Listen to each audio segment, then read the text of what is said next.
Okay, so this narrative assignment is going to maybe feel overwhelming at first, and I'm just going to be honest with it because there's a lot of text on there, so there's a lot that you need to read. I'm going to read through it for you on a screencastify in just a second, but what I just want to, before we even get started, relax, breathe, step by step. By no means this Saturday do I expect you to have a fictional narrative story that you're going to publish to Penguin Books or something. This whole, well, rest of the school year is going to be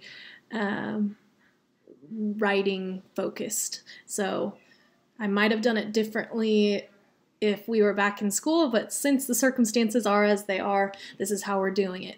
So this video will be here for you guys to check out and rewatch, but as always, I'm here for you if you have any extra questions. So that's it. Thanks. Okay, guys, here we go. Fictional writing. So this is what we're going to be focusing on for the week of April 6th. And I'm going to read through some of it just so we have an understanding, because I think some of us just quickly hop through the instructions and just go straight to starting, that we don't actually know what we're really doing. So here we go. The shared unit that Mrs. Lott and I have created is going to introduce different kinds of writing, and this week we will focus on fictional writing. Fiction writing will be based around things that are not real and rely on the creative side of the brain to create a story. This shelter-in-place moment in time has us unknowingly listening to and watching many different stories, sometimes on Netflix, sometimes reading a novel for pleasure, or listening to a podcast while on a walk for the day. Everyone has a story to tell. Please watch this video about the importance of storytelling before jumping into your assignment for the week. Your job for the week due Saturday. You will be creating a story including dialogue from the lens of other perspectives. This means that the people or characters that you create do not need to be real, but can definitely be based on real people if you would like. Last week, I had you focusing on your own lens of music and what the music means to you. This week, you will be trying to connect with the greater community. You are focusing on communicating someone else's story through their lens based on your own personal understanding of these characters. We're building empathy, guys.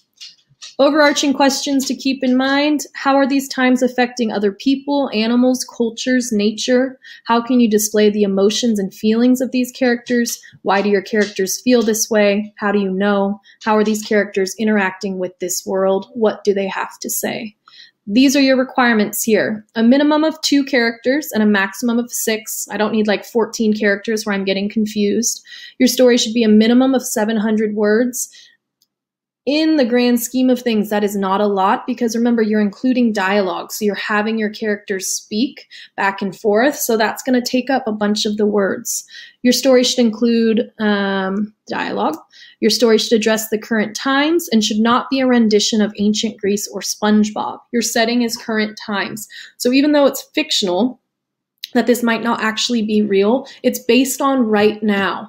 So even if you decide to write about maybe a nurse at Memorial and their experience right now, even though it's not a real person and you're creating their story, it shouldn't be like a monster or something that's not real in that sense. It's people that you are creating, or animals. It's not like fictional creatures. So step 1 is going to be to brainstorm your characters. Who are they going to be? Do you want to write about a doctor working overtime, or maybe your dog or cat and how happy and maybe confused they are that you're home? After that, step 2, decide what your plot will look like. And step 3, write your story.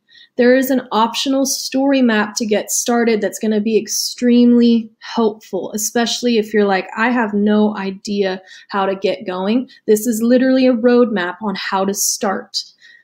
I think this part is also pretty important. Don't be hard on yourself.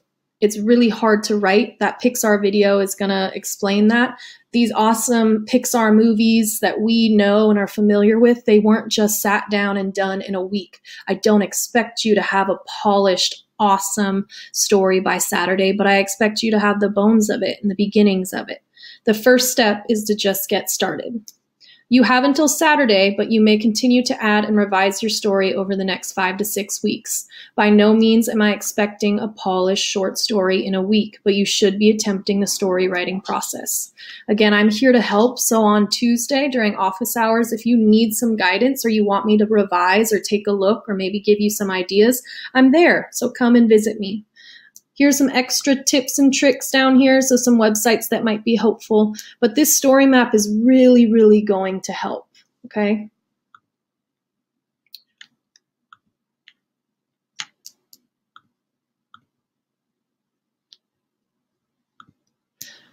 Okay, sorry for the delay. So this is what the story map looks like. I created it myself, so you might want to add different things.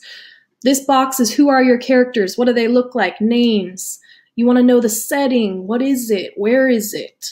How can you get your characters to involve your readers? And then the plot, you should know what this diagram looks like. Exposition, rising action, climax, falling action. You want to get us involved, so there has to be a conflict somewhere in there.